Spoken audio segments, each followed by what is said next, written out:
नमस्कार दोस्तों, मेरा नाम है आदित्य मिश्रा और आप देख रहे हैं ऑल अबाउट सोशियोलॉजी। आज हम लोग जिस टॉपिक के बारे में बात करेंगे उसका नाम है सोशियोलॉजी एज अ साइंस, यानी कि समाजशास्त्र विज्ञान के रूप में। बहुत ही इंपॉर्टेंट टॉपिक है। बीए, एमए, नेट, जेआरएफ और यूपीएससी अन्य परीक्षाओं के लिए काफी इंपॉर्टेंट टॉपिक है। डिटेल में समझने का प्रयास करेंगे। इसमें हम लोग दो टॉपिक्स को कवर करेंगे। विज्ञान वैज्ञानिक पद्धति क्या होती है और उसकी समीक्षा करेंगे, और समाजशास्त्र की वास्तविक प्रकृति समझेंगे कि क्या ये विज्ञान है या ये विज्ञान नहीं है, या क्या है क्या नहीं है। इसको हम लोग समझने का प्रयास करेंगे। अ, ठीक है।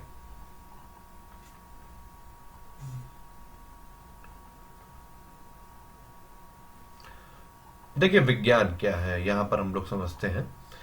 विज्ञान से हमारा तात्पर्य पहले हम लोग समझ लेते हैं। देखिए, फिलॉसफी से सारे सारे सब्जेक्ट निकल के आए हैं। फिलॉसफी से सारे सब्जेक्ट निकल के आए हैं। जितने भी हमारे सब्जेक्ट हैं वो फिलॉसफी से निकल के आए हैं, दर्शन शास्त्र से निकल के आए हैं। ठीक है। तो दर्शन शास्त्र मतलब देखने का तरीका, हम कैसे किसी चीज को देखते हैं, कैसे इंटरप्रिटेट करते हैं, और उसके हम लोग अपने मायने क्या निकालते हैं, उसी से ही सारे विज्ञान, सारी सब्जेक्ट निकल के आए हैं। इसीलिए आपको जो भी सब्जेक्ट में जब आप पीएचडी करते हैं, इसमें रिसर्च करते हैं, तो आपको डॉक्टरेट की उपाधि मिलती है। Doctorate philosophy, doctorate in philosophy. ठीक है। तो यानी कि आप दर्शन शास्त्र में ही उस चीज को कर रहे हैं, यानी कि आप उसमें कोई नई नॉलेज को ऐड कर रहे हैं। तो फिलॉसफी में दो चीजें आ जाती हैं। एक आ जाती है नेचुरल साइंसेस, यानी कि प्राकृतिक विज्ञान, और एक आ जाती है सोशल साइंस, यानी कि सामाजिक विज्ञान। तो इसमें आ जाता है आपका, जैसे मान लीजिए फिजिक्स आ गया, और इसमें आ गया आपका सोशियोलॉजी, या इसी तरीके के अन्य विज्ञान, समाजशास्त्र। ठीक है। तो ये तो बात हो गई। अब नेचुरल साइंस तो आपको पता है कि साइंस होती है, लेकिन बहुत सारे लोगों ने सोशल साइंस में साइंस को, यानी कि विज्ञान मानने के लिए सोशियोलॉजी को भी एज ए साइंस बोला जाने लग गया। और जब आप पढ़ेंगे, डरखाइम पढ़ेंगे, वेबर पढ़ेंगे, तब आप देखेंगे कि हाँ, ये लोग कुछ सोशियोलॉजी को एक विज्ञान के रूप में देखना चाहते हैं। अगस्त कोंत का नाम आ जाता है इसमें। तो ये लोग इन सारी चीजों को एक विज्ञान के रूप में देखने की कोशिश कर रहे होते हैं, और इसे एक विज्ञान का दर्जा दिलाने के लिए हमेशा उत्सुक रहते हैं। क्योंकि उस समय विज्ञान का ज्यादा बोलबाला था, और विज्ञान की तरीके को ही हम लोग बाकी विषयों में डाल डाल के देख रहे थे कि हाँ भैया, चलो फिजिक्स के रूल ले आते हैं, उसमें डाल के देख लेते हैं, बायो के रूल ले आते हैं, इसमें डाल के देख लेते हैं, और समझने का प्रयास करते हैं कि चीजें कैसे हो रही हैं। तो इस तरीके से बाकी सारी चीजें हमने यहाँ पे करी। ठीक है। विज्ञान क्या होता है, यहाँ पे हम पहले समझ लेते हैं विज्ञान किस चिड़िया को हमने कहा है। विज्ञान यानी कि साइंस से हमारा आशय सिर्फ इतना ही नहीं रहता है कि हम physics, chemistry, bio, zoology, botany, chemistry, या मेडिकल साइंसेज, या इंजीनियरिंग, या मैकेनिक्स तरीके के विषयों को ही हम विज्ञान कहेंगे। विज्ञान किसी भी एक ऐसी चीज को कहा जाता है जिसमें सिस्टमैटिक स्टडी हो। सिस्टमैटिक स्टडी होनी चाहिए, वो उसको हम लोग विज्ञान कह देंगे।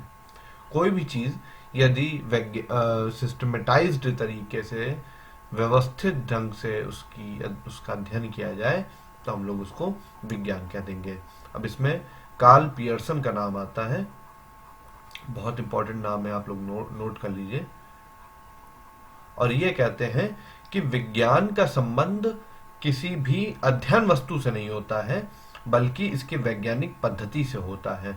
यानी कि हम किस चीज की स्टडी कर रहे हैं इससे हमारा मतलब नहीं है, बल्कि हम उसमें पद्धति कौन सी लगा रहे हैं, इससे हमारा मतलब होता है। और वो पद्धति कौन सी है? वो है वैज्ञानिक पद्धति। तो जब भी हम लोग वैज्ञानिक पद्धति किसी भी चीज में लगा देंगे, वो सारी चीजें विज्ञान हो जाएंगी, है ना। उदाहरण के लिए, एक टेस्ट ट्यूब में एक केमिकल पड़ा हुआ है, ठीक है। केमिस्ट्री वाला अपनी साइंटिफिक थ्योरी लगा के उसमें अपनी केमिकल बॉन्डिंग और रिएक्शन लगाने की कोशिश कर रहा होता है। फिजिक्स वाला उसमें डेंसिटी और उसका वॉल्यूम चेक करने की कोशिश कर रहा होता है। बायोलॉजी वाला उसमें देखेगा कि हाँ, इस केमिकल से इस तरीके की चीजें जो इस कंडीशन में पाई जाती हैं वो वहां पे पनपने लग जाएंगी। बाकी सारे जो साइंस के लोग हैं वो उनको अपने अपने तरीकों से देखेंगे।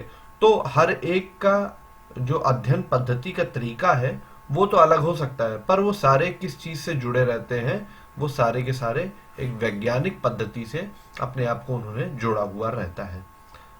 वैज्ञानिक पद्धति यानी कि हम एक सिस्टम के थ्रू उन सारी चीजों को एनालाइज करें, उन सारी चीजों को पढ़ें, समझें, देखें, और तब हम जाके किसी निष्कर्ष पे पहुंचे कि हाँ भाई, ये वाली चीज ऐसे हो रही है, ये वाली चीज ऐसे हो रही है, ये वाली चीज ऐसे हो रही है, तो हम ए तक पहुंचेंगे। ये वाली चीज ऐसे, ये वाली चीज ऐसे, ये वाली चीज ऐसे है, तो हम बी तक पहुंचेंगे। तो इस सिस्टमेटाइज्ड स्टडी को ही हमने हमेशा साइंस माना है। साइंस की और कोई भी परिभाषा हो सकती है, और भी अगर आप एडवांस जब हम लोग थ्योरी पढ़ेंगे उसमें हम लोग विज्ञान की और अन्य परिभाषाएं देखेंगे, लेकिन बेसिक स्तर पे जब हम किसी विज्ञान की बात करते हैं तो हम वहां पे सिस्टमेटाइज्ड स्टडी यानी कि व्यवस्थित अध्ययन की बात करते हैं, व्यवस्थित अध्ययन की बात कर रहे होते हैं, ठीक है। अच्छा, अब विज्ञान के आधार क्या है, इनकी कसौटियां क्या है, कैसे हम मानेंगे कि कौन सी चीज विज्ञान है, कौन सी चीज विज्ञान नहीं है। कुछ हमें एग्जाम्पल तो दीजिए, कैसे हम मान लें कि कोई चीज विज्ञान है, कोई चीज विज्ञान नहीं है, क्या हम करें उसका। तो उसके लिए भी एक तरीका है। उसके लिए तरीका ये है कि, तो उसके लिए तरीका क्या है, उसके लिए यहाँ पे कुछ कसौटियां बताई गई हैं। उन्होंने कहा है कि कोई भी चीज विज्ञान होने के लिए इन सारी कसौटियों पे उसको खरा उतरना पड़ेगा। पहली कसौटी क्या है उसकी, अवलोकन, ऑब्जर्वेशन, ठीक है। दूसरी कसौटी क्या आ जाती है, सत्यापन तथा वर्गीकरण। तीसरी पद्धति जो आ जाती है वो आ जाता है सामान्यीकरण यानी कि जनरलाइजेशन। चौथी जो चीज आ जाती है वो आ जाती है भविष्यवाणी, प्रिडिक्शन। पांचवी चीज आ जाती है वैज्ञानिक प्रयोग यानी कि साइंटिफिक एटीट्यूड। बहुत इंपॉर्टेंट चीज। अभी हम इन सारी चीजों को एक एक करके डिफाइन भी कर देंगे, ठीक है। तो ये 1 2 3 4 5, ये 5 चीजें जिन भी साइंस में जिस भी विषय में आपको मिल जाएंगी, और अगर इन तरीकों से अगर आप किसी चीज को स्टडी करते हैं तो वहां पर वो चीज विज्ञान हो जाएगी। क्या है, ऑब्जर्वेशन करना है, आपको ऑब्जर्व करना है, देखना है अपने सेंसरी ऑर्गन्स के थ्रू, आंख, कान, नाक, मुंह, इन सारी चीजों के थ्रू आपको देखना है और समझना है कि ये चीज है क्या।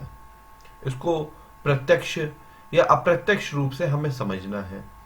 हम अपने बेसिक टूल्स जो हमारे पास हैं, आंख है, कान है, नाक है, मुंह है, दिमाग है, इन सारी चीजों के थ्रू हम कुछ ना कुछ देखने और कुछ ना कुछ डेटा गैदर करने की कोशिश करते हैं। और इसमें भी हम 2 तरीकों से करते हैं अवलोकन।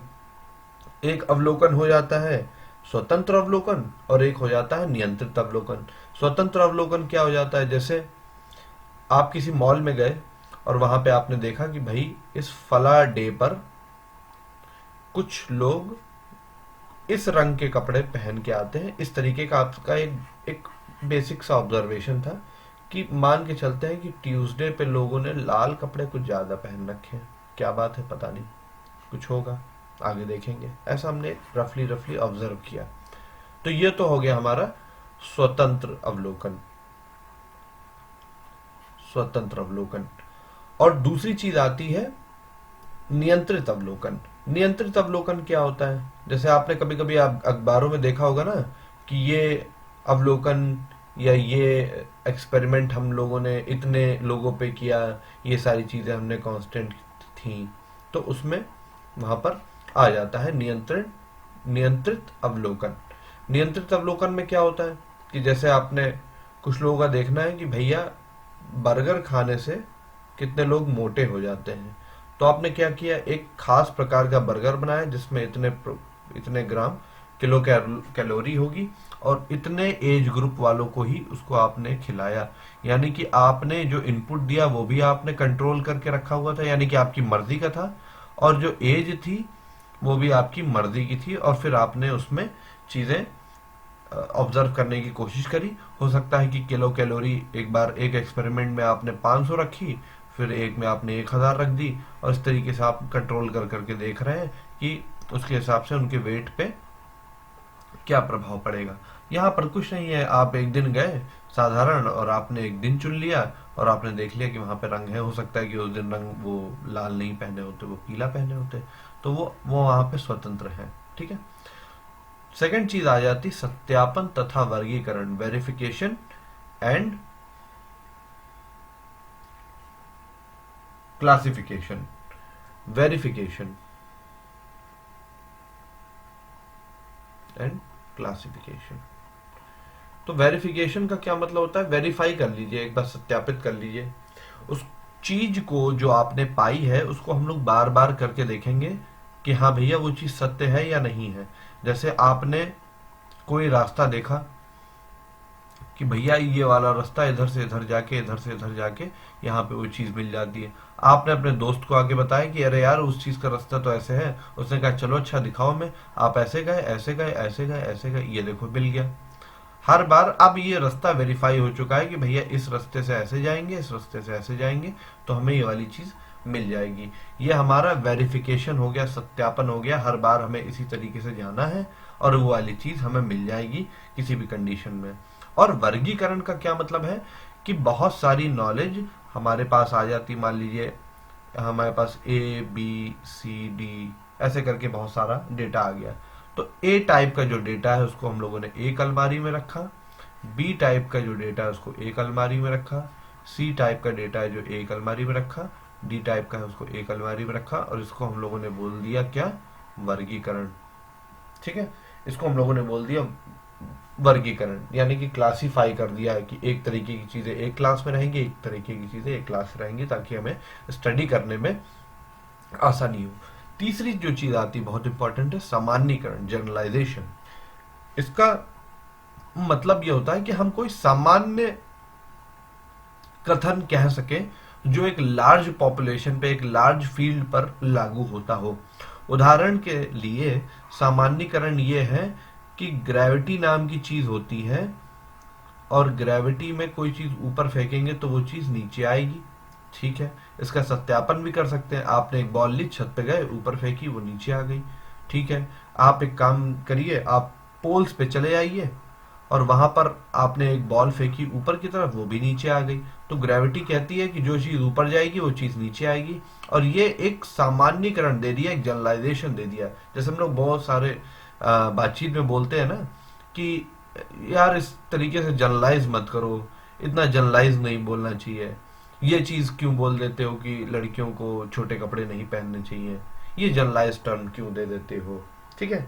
तो कोई ऐसी घटना से, या हम कोई ऐसा कथन कह सकते हैं जो एक लार्ज फील्ड पर लागू हो, तो वहां पर हम लोग उसको सामान्यीकरण कहते हैं। सामान्यीकरण करना बहुत जरूरी है।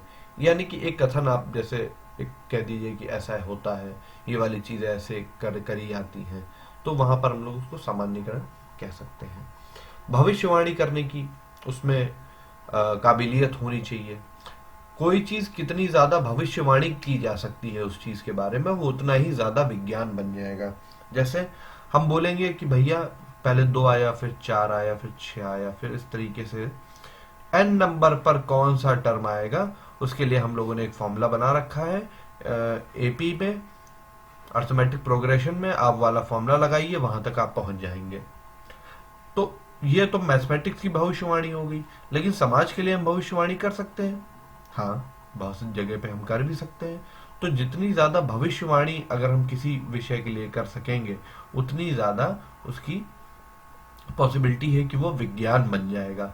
तो भविष्यवाणी करने की उसके अंदर कैपेसिटी होनी चाहिए। भविष्यवाणी करना वहां पर बहुत ज्यादा जरूरी हो जाता है।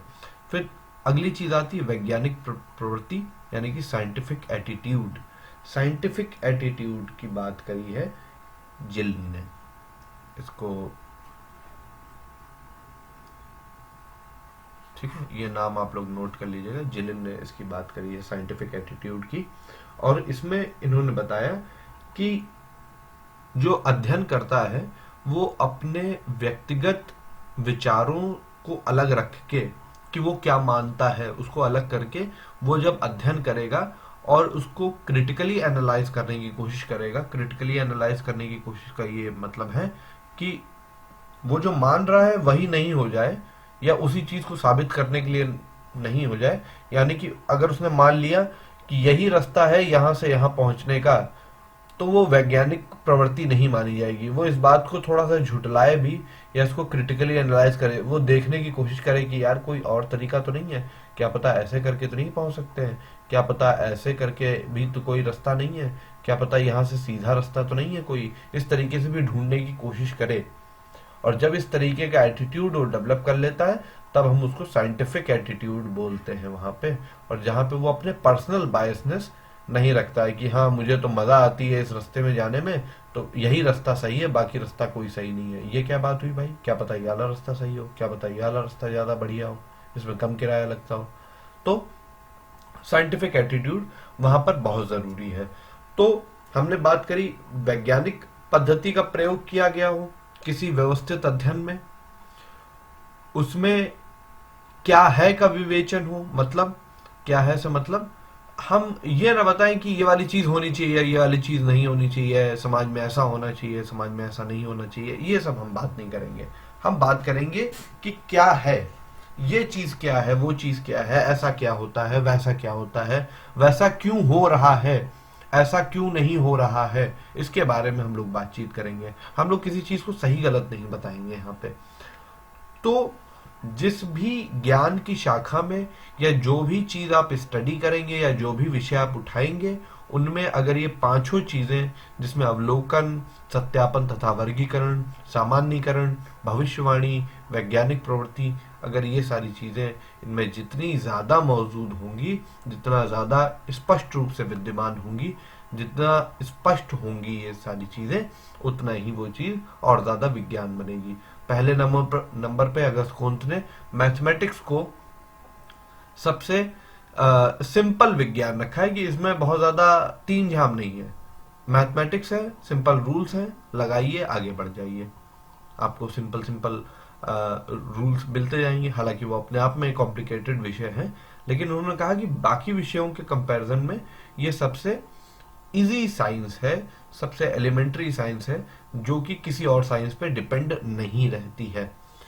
तो यहां तक की तो बात हो गई हमारी विज्ञान, वैज्ञानिक पद्धति और इसकी समीक्षा की। आगे बढ़ते हैं।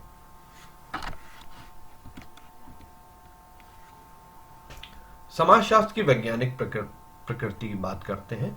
तो समाजशास्त्रीय ज्ञान वैज्ञानिक पद्धति पर आधारित है। अब हम समझने की कोशिश करते हैं कि समाजशास्त्र किस तरीके से वैज्ञानिक प्रकृति लिए हुए रहता है, और फिर हम लोग इसकी आलोचना करने की कोशिश करेंगे। जैसे कि हमने बताया कि उस समय समाजशास्त्र को एक वैज्ञानिक विषय बनाने के ऊपर जोर दिया जाता था। तो हमने क्या करा कि जितने भी नेचुरल साइंसेस थे, उन सब की जो पद्धति थी वो लाकर हम लोगों ने सोशियोलॉजी में पुटअप करना शुरू कर दिया, और उसको कुछ ना कुछ विज्ञान बनाना शुरू कर दिया, और उसमें हमें काफी ज्यादा सफलता भी मिली। तो समाजशास्त्र विज्ञान कैसे है, वो इन सारे पॉइंट्स को जब हम पढ़ेंगे तब हम समझने की कोशिश करेंगे। समाजशास्त्रीय ज्ञान वैज्ञानिक पद्धति पर आधारित है। उनका ये कहना है कि हाँ, समाजशास्त्र भी एक विज्ञान है, चूंकि वैज्ञानिक पद्धति पर आधारित है, जैसा कि हम लोगों ने पीछे पढ़ा, जिसमें हम लोग कौन कौन सी वैज्ञानिक पद्धतियों का उपयोग करते हैं। जैसे तुलनात्मक पद्धति हो गई, प्रकार्यात्मक पद्धति हो गई। ये अगर आपने नहीं पढ़ी है तो आगे आप लोग पढ़ेंगे, जैसे जैसे आप आगे कोर्स पढ़ेंगे अपना। समाज मिति हो गई, व्यक्तिगत अध्ययन हो गया, केस स्टडी मेथड हो गया, जैसे इंटरव्यू मेथड हो गया, और पार्टिसिपेंट ऑब्जर्वेशंस हो गए, या स्टैटिस्टिकल मेथड हमने यूज कर लिए, सांख्यिकीय पद्धति यूज कर ली। और इस तरीके से हमने बता दिया कि हाँ भाई, समाजशास्त्रीय ज्ञान भी एक वैज्ञानिक पद्धति पर आधारित होता है, और इसमें भी हम लोग तथ्यों का वर्गीकरण, उनका सत्यापन और उनकी पुष्टि कर सकते हैं एक समय बाद भी, कि हाँ ये वाली चीज इस तरीके से हो रही है, और इनको हम लोग इस तरीके से स्टडी कर सकते हैं, और इस रिजल्ट इस स्टडी हुई ये स्टडी हुई है और इससे हमें ये फाइंडिंग्स मिली हैं। तो वो सारी चीज़ें वैज्ञानिक पद्धति पर तो बेस्ड हैं, तो इस वजह से वो वैज्ञानिक प्रकृति लिए हुए हैं। ठीक है। समाजशास्त्र केवल वास्तविक घटनाओं का की विवेचना करता है। देखिए वास्तविक घटनाओं से यहाँ पे हमारा आशय ये है कि जिनको लगभग हम अपने सेंसेस के थ्रू, यानी कि हमने बताया आँख कान नाक मुंह, इन सारी चीज़ों के थ्रू हम लोग एक्सपीरियंस कर सकते हैं, वास्तविक घटनाओं की विवेचना कर सकते हैं। तो वहां पर हम किसी एक ऐसी चीज के बारे में बात नहीं कर रहे हैं जो होती ही नहीं है, या कुछ लोगों के लिए होती है कुछ लोगों के लिए नहीं होती है। जैसे भगवान है ना, तो उसके एग्जिस्टेंस को प्रूफ नहीं किया जा सकता है। ठीक है, हम ये प्रूफ कर सकते हैं कि हाँ समाज में भगवान क्या रोल निभा रहे हैं, या इस तरीके की कोई चीज अगर समाज में आ रही है तो उसे हम लोग कैसे समझने की कोशिश कर रहे हैं। तो वास्तविक घटनाओं का विवेचना करता है। जैसे जैसे अपराध हो गया, जैसे गरीबी हो गया, जैसे नातेदारी हो गया, तो इस तरीके की कुछ वास्तविक घटनाएं हैं जो हमारे सामने हो रही होती हैं और इनका हम लोग अध्ययन कर रहे होते हैं। अब इसमें भी एक इम्पॉर्टेंट बात यह है कि हम लोग इसमें क्या है का ही अध्ययन करेंगे, ना कि क्या होना चाहिए। क्या होना चाहिए, क्या होना चाहिए का अध्ययन नहीं किया जाएगा इसमें, क्योंकि हमारा काम समाज को सुधारना नहीं है, वो काम किसी और का है। हम बस ये बता देंगे कि ये वाली चीज क्या है, ये वाली चीज क्या नहीं है, और इस तरीके से हम इसका एक वैज्ञानिक प्रकृति से अध्ययन कर सकते हैं। और विज्ञान की प्रकृति भी जब हम वैज्ञानिक अध्ययन करें तो उसके लिए भी जरूरी यही है कि हम उसमें क्या है का ही अध्ययन करें। यानी कि जैसे बॉल है तो इसका रेडियस कितना है, इसका डायमीटर कितना है, इसका वेट कितना है ना, ये किस प्लास्टिक की बनी हुई है या ये किस रबड़ की बनी हुई है, इसका हम लोग अध्ययन करेंगे। ना कि ये बॉल अच्छी चीज़ है खराब चीज़ है, या इस बॉल से किसी को मार पड़ जाती है, या बॉल एक बुरी चीज़ होती है इसको फेंक देना चाहिए, ऐसा होना चाहिए वैसा होना चाहिए। तो ऐसी चीज़ें हम लोग नहीं अध्ययन करेंगे, हम लोग क्या है का ही अध्ययन करेंगे यहाँ पे। अगली चीज, समाजशास्त्रीय नियम सर्वव्यापी होते हैं, यानी कि हर जगह लागू हो रहे होते हैं।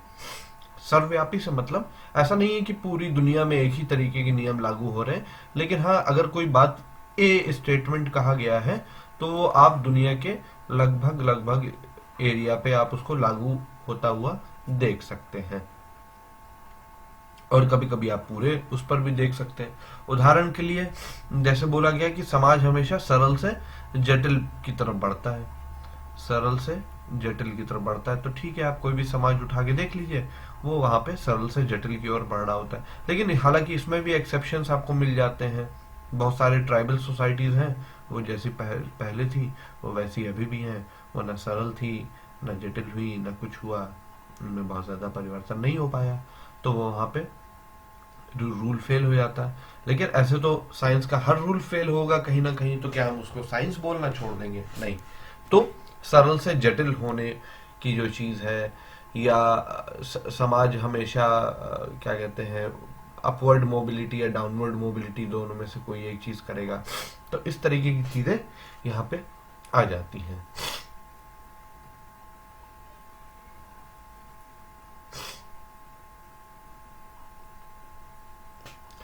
एक और चीज आ जाती है सर्वव्यापी होने में, कि हम लोग कारण का प्रभाव, कि ये है कारण और ये है इसका प्रभाव, हमेशा जानने की कोशिश करते हैं। और उसको आप कहीं भी दुनिया में लगा लीजिए, उसको हम लोग बताएंगे कि हाँ ये वाली चीज होती है, इस वजह से ये वाला रिजल्ट निकल के आता है। उदाहरण के लिए एक जनरल स्टेटमेंट लेते हैं कि अपराध से गरीबी होती है, और गरीबी से अपराध होता है, बल्कि ठीक है, गरीबी जहां होगी वहां पे अपराध ज्यादा होंगे। ठीक है, आप इसको दुनिया में कहीं भी लगा के देख लीजिए, जहां जहां गरीबी होगी वहां वहां अपराध ज्यादा होते जाएंगे। तो ठीक है, ऐसा होता है। अगला पॉइंट है, समाजशास्त्री नियमों की परीक्षा और पुनर्परीक्षा हो सकती है। यानी कि एक बार आपने टेस्ट कर लिया, दोबारा भी आप टेस्ट कर सकते हैं। जैसे हमने बताया था ना कि कि आप अपने दोस्त को ले गए, ठीक है भाई, इधर जाएंगे, फिर इधर जाएंगे, फिर इधर जाएंगे, फिर इधर जाएंगे, और आपको वो जगह मिल जाएगी। तो ठीक है, आप दोबारा गए, यहाँ से गए, फिर यहाँ गए, यहाँ गए, और यहाँ पर आपको मिल गया। आप रात में गए तब भी आपको मिल गया, दिन में गए तब भी आपको मिल गया। परीक्षा भी कर ली, पुनर्परीक्षा भी कर ली, और हर बार वही रिजल्ट देना चाहिए। ऐसा ना हो कि आप अपने दोस्त को ले जा रहे हैं, इधर जाने की बजाय वो इधर कहीं चला गया और वो चीज़ वहाँ पे हुई ना, या दिन के समय तो ये चीज़ रहती, रात के समय नहीं रहती है, तो ऐसे में पुनर्परीक्षा नहीं हो पाएगी। तो ये ज़रूरी है कि आप किसी चीज़ की परीक्षा करें और फिर उसकी पुनर्परीक्षा करें। समाजशास्त्र कार्य कारण के संबंध पे आधारित होता है, यानी कि कार्य कारण, कि यह है कारण और यह है इसका प्रभाव, और इस वजह से ये वाली चीजें हो रही हैं। जैसे डरखाइम ने अपनी स्टडी करी सुसाइड में, तो उन्होंने बताया कि भाई जहाँ पे इंटीग्रेशन हाई होगा, लो होगा, उसके हिसाब से सुसाइड्स ज़्यादा या कम हो जाएंगी। यानी कि इंटीग्रेशन को उन्होंने सुसाइड से जोड़ा, है ना। एकीकरण को उन्होंने आत्महत्या से जोड़ के बताया। एकीकरण कारण है और उसका प्रभाव क्या पड़ रहा है वो उन्होंने बता दिया। तो इस तरीके के कार्य कारण संबंध पे भी उन्होंने बात करी। जैसे वेबर ने बात करी कि जहां जहां प्रोटेस्टेंट होगा, प्रोटेस्टेंट धर्म होगा, वहां पे कैपिटलिज्म यानी कि पूंजीवाद चरम पर आ जाएगा। तो इस तरीके से कार्य कारण के संबंधों पर उन्होंने बातचीत करी। समाजशास्त्र वर्तमान के आधार पर भविष्य की ओर संकेत कर सकता है। ठीक है, हम आज के आधार पर बता सकते हैं कि आने वाला समाज किस तरीके से जाएगा। जैसे आज बहुत सारी चीज़ों में क्राइसिस हो रही है, हमारे परिवार विघटित हो रहे हैं, या हमारे जो नॉर्म्स हैं, वैल्यूज हैं, उनका डिग्रेडेशन हो रहा है, मूल्य है उनका पतन हो रहा है। तो किस तरीके से भारतीय समाज आगे चल के क्या हो जाएगा, उसके बारे में हम लोग भविष्य की ओर संकेत कर सकते हैं। तो इस तरीके से हम लोग बता सकते हैं कि हाँ, ये वाली चीज हो सकती है और ये वाली चीज नहीं हो सकती है। तो समाजशास्त्र की वैज्ञानिक प्रकृति की आलोचना करते हैं हम लोग। ठीक है, यानी कि अब हम देखते हैं कि जो बातें हम लोगों ने पहले कही हैं उसकी वैज्ञानिक प्रकृति के रूप में उनमें क्या क्या खामियां हैं, समाजशास्त्र को विज्ञान क्यों नहीं माना जा सकता है, उसके बारे में हम लोगों ने ये तो समझ लिया कि हाँ भाई समाजशास्त्र है, उसको विज्ञान बनाने के लिए हम लोगों ने ये तर्क प्रस्तुत कर दिए। अब उस तर्क की काट क्या है उसको भी हम लोगों को समझना चाहिए कि हाँ भाई ये वाली चीजें हैं, इन वजह से हम लोग इसको वैज्ञानिक प्रकृति नहीं कह सकते, इसकी आलोचना करनी चाहिए। ठीक है, और ये आलोचना करना भी साइंस का ही काम है। ठीक है, ये भी साइंटिफिक टेम्परामेंट है। कोई एक चीज मान लेना और उसी को हमें चलाते जाना, ये चीज भी साइंस का काम नहीं होता। हमारा काम ये होता है साइंस में, कोई भी साइंस हो, चाहे सोशल साइंस हो चाहे नेचुरल साइंस हो, कि जो भी एग्जिस्टिंग नॉलेज है, जो मौजूदा ज्ञान का भंडार है, को आलोचना के द्वारा और परिष्कृत किया जाए और बढ़िया किया जाए, और इस वजह से हम नए ज्ञान का निर्माण कर सकेंगे जो मानव की भलाई के लिए ज्यादा बढ़िया हो सकेगा। तो पहला पॉइंट ये आता है इसमें कि सामाजिक घटनाएं इतनी जटिल हैं कि उनका वैज्ञानिक रूप से अध्ययन नहीं किया जा सकता है। कि एक तो होता क्या है कि एक फिनोमेना है, कोई एक चीज है, उसमें एक कारक ए है, एक कारक बी है, एक कारक सी है, एक कारक डी है, एक कारक ई है, एक कारक एफ है। इतने सारी चीजें आ जाती हैं कि ये जटिल बन जाती है, और जब ये जटिल बन जाती है तो सारी चीजों को हम एक साथ स्टडी नहीं कर सकते, इसलिए हम लोग इसका वैज्ञानिक रूप से अध्ययन नहीं कर सकते। बहुत सारी इसमें कंडीशंस आ जाती हैं, और ये इम्पोर्टेंट जो आरोप है यहाँ पे आलोचना करी है, ये लुंडबर्ग ने करी है, इसको आप लोग नोट कर लीजिएगा, लुंडबर्ग ने करी है। तो यहाँ पे रीजन क्या आ जाता है कि बहुत सारी घटनाएं तो एक दूसरे से भिन्न रहती हैं। पहली घटना यानी कि अगर हम 1 नंबर की घटना को लेते हैं तो 2 नंबर की घटनाओं से भिन्न रहेगी, 3 नंबर की घटनाएं उससे भिन्न रहेंगी। समाज में हर व्यक्ति एक दूसरे से भिन्न है, हर समाज एक दूसरे से भिन्न है, तो हम कहाँ तक एक जनरलाइजेशन देते हुए फिरेंगे भैया। हम कहाँ से एक सार्वभौमिक नियम ले आएंगे? और इतनी जटिलता है कि इनमें कोई एक हम आंसर दे ही नहीं सकते, और किसका आंसर सही माना जाए ये भी कोई प्रॉपर हमारे पास तरीका नहीं है कि हम इस तरीके से इस चीज को वैलिडेट कर ले, इस तरीके से इस चीज को वैलिडेट कर ले। तो यहाँ पर एक दिक्कत ये आ जाती है कि इतनी ज्यादा जटिल हो जाती हैं चीजें कि उनका हम लोग वैज्ञानिक रूप से तो अध्ययन नहीं कर सकते। कहने का मतलब है कि जैसे आप लोगों ने देखा होगा कि गैस इक्वेशन है, प्रेशर, वॉल्यूम, टेम्परेचर, यहाँ पे 3 वेरिएबल्स हैं, इन तीनों से बाहर कुछ नहीं जाएगा। तो एक बार हम लोग प्रेशर को कांस्टेंट करेंगे, वॉल्यूम और टेम्परेचर में हम लोग रिलेशन देखेंगे। एक बार हम लोग वॉल्यूम को कांस्टेंट करेंगे, टेम्परेचर और प्रेशर में हम लोग रिलेशन देखेंगे। एक बार टेम्परेचर को कांस्टेंट करेंगे, प्रेशर और वॉल्यूम को हम लोग करेंगे। तो यहां तक तो हम लोग साइंस को कर रहे हैं, लेकिन जब यहाँ पर इतनी सारी चीजें, और ये तो हमने बताई है, इतनी ही और ले लीजिए आप, ये फैक्टर वो फैक्टर वो फैक्टर, और ये सारे के सारे सामाजिक कारक हो जाते हैं इसके, तो हम कहाँ तक किसी चीज को एनालाइज करते हुए रहेंगे? तो यहाँ पर एक जटिल कार्य हो जाता है। इस वजह से हम लोग इसको वैज्ञानिक प्रकृति तो नहीं कह सकते।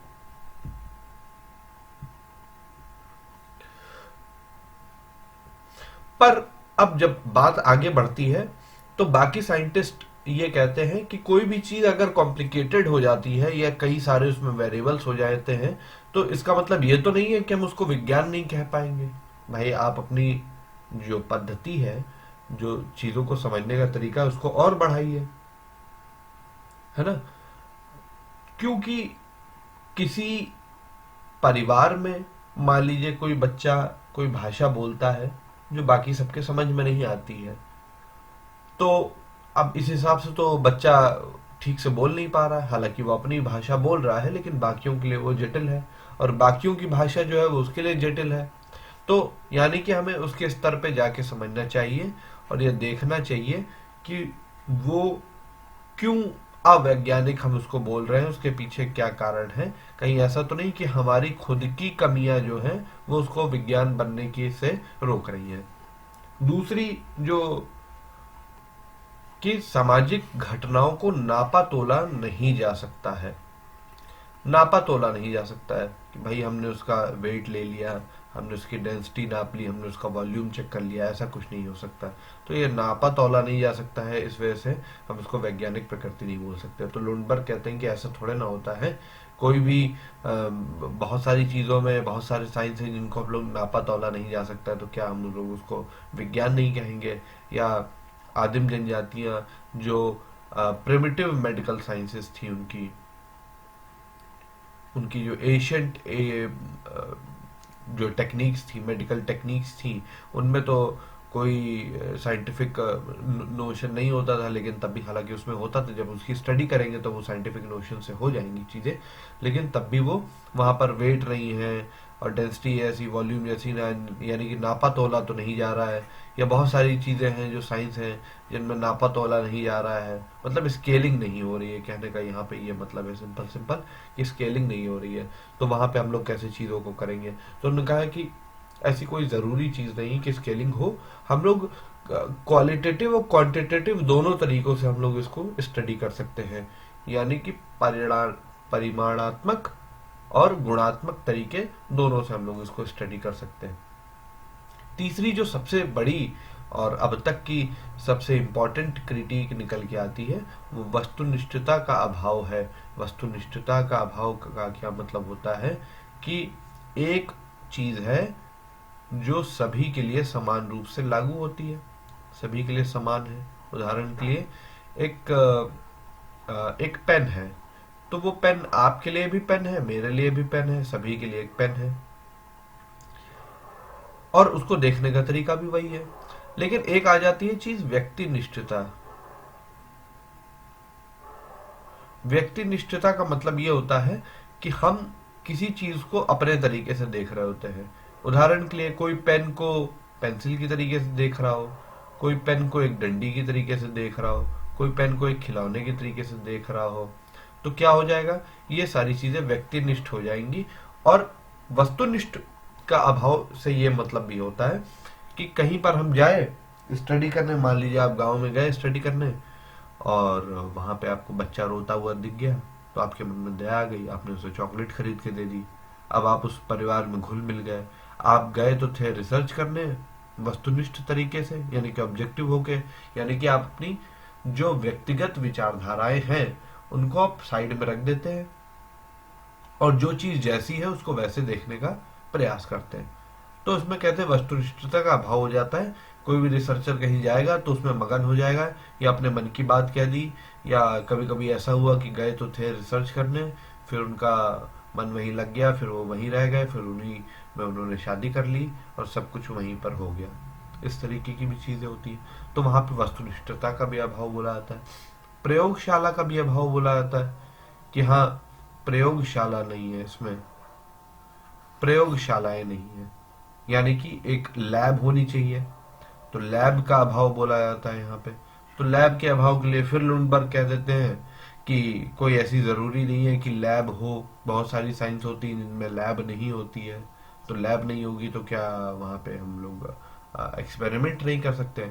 हमारी जो लैब है वो पूरी सोसाइटी लैब हो जाएगी हमारी, जिसमें हम लोग जाके एक सोशल एक्सपेरिमेंट करते हैं। यूट्यूब पे आप लोग डालेंगे, आप लोगों को तरह तरह के सोशल एक्सपेरिमेंट मिल जाएंगे कि एक व्यक्ति मर गया है, झूठ मूठ का मर जाता है, और वहां पे वो कि किस तरीके से लोग रिएक्ट कर रहे हैं, या कोई व्यक्ति भूखा है, वो भीख मांग रहा है, उस पर लोग कैसे रिएक्ट कर रहे हैं, या इस तरीके की बहुत सारी और भी वीडियोस आपको देखने को मिल जाएगी। तो प्रयोगशाला का अभाव है, ये इसकी आलोचना की जाती है, पर लुनबर्ग कहते हैं कि ऐसा कोई जरूरी नहीं है।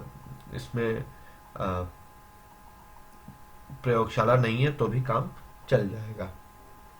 यहाँ पे एक स्टेटमेंट आ जाता है गार्नर का,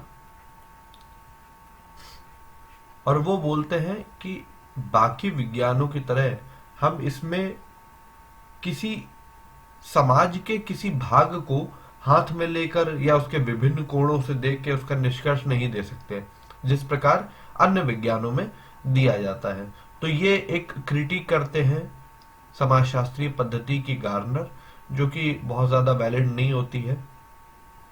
जैसे न्यूटन की बात ले लें, गैलीलियो की बात कर लें, इन लोगों ने कोई लैब तो बनाई नहीं थी कि आइए अब हम एक लैब सेटअप करते हैं, पहले 40-50 करोड़ रुपए लगा के तब हम जाके रिसर्च करेंगे। उन्होंने क्या कहा कि खुले आसमान के नीचे चले गए और वहां पे उन्होंने तारों की गति देखी और अपने हिसाब से थोड़े बहुत उन्होंने इंस्ट्रूमेंट बना लिए और वहां पे उन्होंने रिसर्च कर ली। तो इसी तरीके से लैब वाली जो बात आ जाती है वो इसमें बिल्कुल ही सिरे से खारिज कर दी जाती है। अंतिम जो इसकी आलोचना आ जाती है, समाजशास्त्रीय नियमों में भविष्यवाणी करने की क्षमता नहीं होती है, यानी कि हम ये नहीं बता सकते कि क्या होगा क्या नहीं होगा, कल को कुछ और हो जाए तो, कल को कुछ और हो जाए तो ये वाली चीज आ जाती है। इसमें भी लुंडबर्ग बताते हैं, ये सारी क्रिटिक जो हम बता रहे हैं ये लुंडबर्ग ने एक साथ लगाई है और इनके बारे में बताया है कि हाँ ये वाली चीजें ठीक तो है, पर ये ऐसी कोई चीज नहीं है जो सोशियोलॉजी को साइंस बनने से रोक दे। मतलब हाँ ठीक है, मतलब कुछ ना कुछ तो कमियां हर चीज में रहती हैं, पर ऐसा नहीं है कि आप इसको साइंस नहीं कहेंगे। ये सारे लोग साइंस बनाने पे बड़ा जोर देते थे इस चीज को, वो आगे हम देखेंगे कि वो एक्चुअल कौन सी साइंस बन जाती है। तो लुंडबर्ग कहते हैं कि ठीक है, भविष्यवाणी करने की क्षमता नहीं होती है, ठीक है, तो ग्रेविटी तो बताती है कि कोई भी चीज ऊपर फेंकोगे तो सारी चीजों पे 9.8 मीटर पर सेकंड का एक्सलरेशन लगेगा, ठीक है। तो ऐसा क्यों होता है कि हम एक बिल्डिंग पे जाएं और वहां से कुछ कागज के टुकड़े हम फेंकें तो सारे के सारे कागज के टुकड़े समान रूप से समान टाइम पर एक साथ जमीन पर नहीं आ पाते? ऐसा क्यों होता है? आपने तो कहा था कि 9.8 मीटर पर सेकंड की वजह से सारी चीजें एक साथ नीचे आएंगी, तो ऐसा क्यों नहीं होता है कि कुछ कागज पहले गिर जाते हैं जबकि वो समान कट में कटे होते हैं, समान उनका वेट होता है, एक ही हवा पर वो लोग लाई कर रहे हैं, तो ऐसा क्यों होता है कि कुछ कागज पहले गिर जाते हैं? तो हालांकि इसका एक्सप्लेनेशन है, लेकिन ग्रेविटी के रूल में इस बात का वर्णन नहीं होता है। और भी बहुत सारी चीजें, जैसे हमने बता दिया कि आज से 3 दिन बाद इतना टेम्परेचर रहेगा, और कभी कभी नहीं भी रहता है, जरूरी नहीं है कि वो रहे। तो क्या वो साइंस नहीं है? हाँ वो साइंस है, पर वो उस तरीके से हम लोग कभी कभी परिभाषित नहीं कर पाते हैं, या उस तरीके से भविष्यवाणी नहीं कर पाते। तो उन्होंने कहा ठीक है, जैसे उसमें भविष्यवाणी नहीं कर पाते वैसे सोशियोलॉजी में भी भविष्यवाणी नहीं कर पाएंगे, कि हाँ कहीं कहीं चीज़ों पे हमने कोई चीज़ बताई कि समाज इस तरीके से आगे काम करेगा, और हो सकता है उस तरीके से काम ना करे, तो कोई बात नहीं, तभी वो विज्ञान विज्ञान या साइंस का नोशन तो तब भी उसमें रहेगा ही। तो इस तरीके से यहाँ पे वैज्ञानिक प्रकृति और उसकी आलोचना के बारे में हम लोगों ने समझा। अब समाजशास्त्र की वास्तविक प्रकृति की बात कर लेते हैं। इसमें बीरस्टीड ने इन सारी वास्तविक प्रकृतियों का उल्लेख किया है। नाम नोट कर लीजिएगा आप लोग। तो इन्होंने कहा कि समाजशास्त्र एक सामाजिक विज्ञान है, एक प्राकृतिक विज्ञान नहीं है।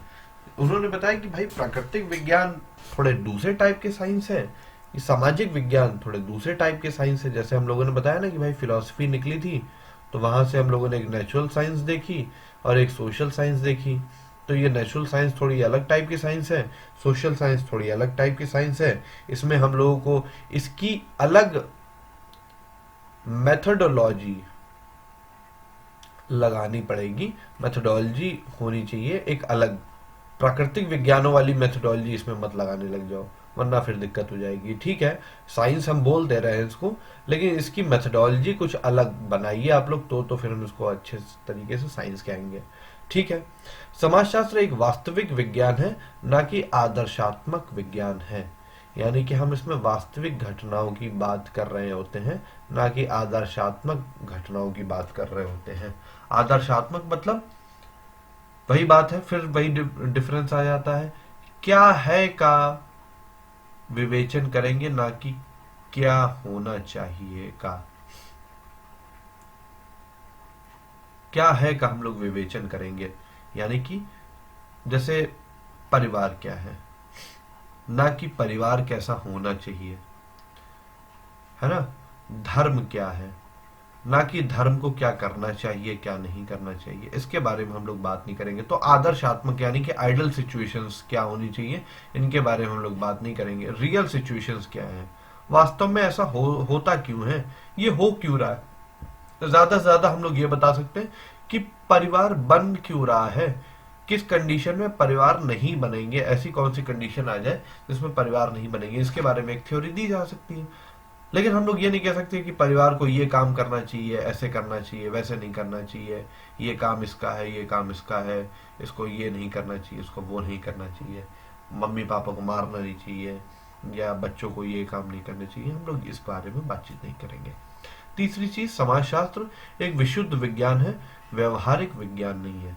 देखिए ये बहुत इंपॉर्टेंट इसका डिफरेंस है कि जब लोग इसकी वास्तविक प्रकृति की बात करते हैं तब क्या हो जाता है। विशुद्ध विज्ञान और व्यवहारिक विज्ञान का जो अंतर है वो ऐसा है कि एक सब्जेक्ट होता है बायोलॉजी और एक विषय होता है मेडिकल साइंस। ठीक है, बायोलॉजी क्या करता है, बहुत सारे जो जैविकीय नियम है, जैविकी क्रियाविधियां हैं, उनको हम लोग समझेंगे, उनके बारे में एनालाइज करेंगे और एक रिसर्च प्रस्तुत करेंगे।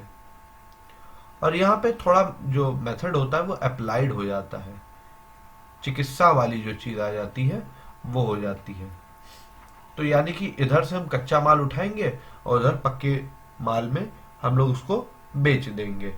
इस तरीके से हम लोग यहाँ पर बात करते हैं कि हाँ भाई ये एक विशुद्ध विज्ञान है, वो एक व्यवहारिक विज्ञान नहीं है। यानी कि व्यवहार में नहीं लाया जा सकता इसको, हम लोग एकदम नेचुरल साइंसेस की तरह, एक रॉ साइंस की तरह हम लोग इसको यूज करेंगे। जैसे हमने बताया ना कि हाँ भाई बायोलॉजी में हमने बहुत सारे रिसर्च किए और पाया कि ऐसा ऐसा होता है, ऐसा ऐसा होता है, ये दवा देने से मरीज की इम्यूनिटी ज़्यादा बढ़ जाती है और इसको इसमें घट जाती है। और फिर हम लोग उसको ले गए चिकित्सा वाली पद्धति में और हम लोगों ने लगा के देखा कि हाँ भाई ये वाली चीज अच्छी होती है, ये वाली चीज अच्छी नहीं होती है। यानी कि हम लोग क्या है का अध्ययन करेंगे और क्या होना चाहिए या इसको सामाजिक जीवन पे लागू करना है, इसका काम समाजशास्त्र का नहीं है। उसका काम सामाजिक कार्य या अन्य विज्ञानों का हो सकता है। समाजशास्त्र एक अमूर्त विज्ञान है, मूर्त विज्ञान नहीं है। ये अमूर्त विज्ञान है, मूर्त विज्ञान नहीं है। यानी कि ये अनुभव हम लोग इसको कर सकते हैं, मूर्त तो नहीं है, मतलब ये दिखाई नहीं देता है। देखिए समाज होता तो है, लेकिन आप किसी को ये थोड़ा नहीं कह सकते ये देखो समाज है, ये देखो समाज है। समाज हम लोग फील करते हैं, एक सर्कल है जो हम लोग अमूर्त तरीके से फील कर रहे होते हैं। तो उसी फील वाला विज्ञान है ये, हम लोग उसको अमूर्त बोलते हैं, एब्स्ट्रैक्ट बोलते हैं, कंक्रीट नहीं बोलते हैं। मतलब एक तो जो चीज है कि वो हमें दिख रही है यहाँ पे, एक है कि जो हमें दिख नहीं रही है, हमारे और आपके। जैसे धर्म है, धर्म कोई दिखता है, मूर्त है नहीं है। परिवार है, परिवार तो चलिए आप एक बार इमेज में दिखा सकते हैं, लेकिन क्या 4 लोग इमेज में खड़े हो जाएंगे तो क्या हम उसको परिवार कह देंगे? नहीं, वो भी एक अमूर्त संकल्पना है। हम लोगों ने माना है कि हम लोग एक परिवार बना रहे होते हैं। ऐसा कोई ईंट पत्थर की तरह हमें सीमेंट से जोड़ थोड़ा ना दिया गया है कि हाँ हाँ हम परिवार बन जाएंगे। तो वहां परिवार बात आ जाती है, ठीक है। फिर बात आती है, समाजशास्त्र एक सामान्य विज्ञान है, विशेष विज्ञान नहीं है। सामान्य विज्ञान से मतलब यह है कि हम ऐसी चीजों की एनालिसिस करते हैं जो सभी के लिए होती हैं, किसी विशेष के लिए नहीं होती हैं। हालांकि बहुत सारी चीजें इसमें भी हम लोग इस तरीके से अध्ययन करते हैं कि वो विशेष हो जाती हैं, पर एक समय में एक ऐसी चीजों को हम लोग, जैसे राजनीति हो गया, जैसे गांव हो गया, परिवार हो गया, नातेदारी हो गई, विवाह हो गया, और धर्म हो गया, समाज के अलग अलग कारक हो गए जिनके हम लोग बात करेंगे आगे थिंकर्स में। तो एक सामान्य विज्ञान हम लोग उसको बता देते हैं। इसमें विशेषता लिए हुए नहीं रहते हैं, हम किसी एक ऐसी चीज के बारे में बात नहीं कर रहे होते हैं जो किसी खास टर्म्स में या किसी खास सिचुएशन में अप्लाई करती है। हम लोग एक कॉमन बात कर रहे होते हैं जो एक कॉमन जगह पे अप्लाई कर रहे होते हैं। समाजशास्त्र तार्किक एवं अनुभव सिद्ध विज्ञान है, यानी कि इसमें तर्क छुपे हुए हैं। हम इसके बारे में ये तर्क दे सकते हैं कि ये चीज ऐसे हुई, ये चीज ऐसे नहीं हुई। और अनुभव सिद्ध, अनुभव सिद्ध यानी कि कोई भी चीज ऐसा नहीं है कि हमने छत की तरफ देखा, हमारे दिमाग में ख्याल आया, हमने लिख दिया। हम उसे कहीं ना कहीं अनुभव करें, अनुभव सिद्ध होना चाहिए। जैसे आपने अनुभव किया है कि जब आप ऐसा करते हैं तो ऐसा हो जाता है, जब आप ऐसा करते हैं तो ऐसा हो जाता है। अब इसमें आप लोग एग्जाम्पल आप खुद नोट कर सकते हैं। तो यहाँ पे अनुभव सिद्ध विज्ञान है जो कि इसमें बहुत ज्यादा इंपॉर्टेंट रोल प्ले करता है इसकी वास्तविक प्रकृति को बनाने में। ओवरऑल जब हम लोग एनालिसिस करते हैं तो हम लोग पाते हैं कि समाजशास्त्र पूर्णतः प्राकृतिक विज्ञान तो नहीं है, ये एक सामाजिक विज्ञान जरूर हो सकता है जिसकी अपनी अलग मेथोडोलॉजी है, और बहुत सारे मायनों में ये प्राकृतिक विज्ञानों से अलग है और उससे अलग ही रहना चाहिए, जिसमें हम लोग इसकी अलग पद्धति और इसकी अलग विषय वस्तु हम लोग प्रतिपादित कर सकें, समझ सकें और समाज को और बेहतर तरीके से समझ सकें। बॉटमोर का इसमें एक कथन आ जाता है कि समाजशास्त्र प्राकृतिक और सामाजिक विज्ञानों के बीच एक बड़ी खाई को भरने में सबसे अधिक सहायक है। तो दोस्तों हमारा ये वीडियो यहीं समाप्त होता है। आशा करते हैं कि आपको वीडियो पसंद आया होगा, और वीडियो को लाइक, शेयर और सब्सक्राइब जरूर करें, और कमेंट बॉक्स में हमें बताएं कि वीडियो आपको कैसा लगा। मिलते हैं नेक्स्ट वीडियो में, तब तक के लिए धन्यवाद।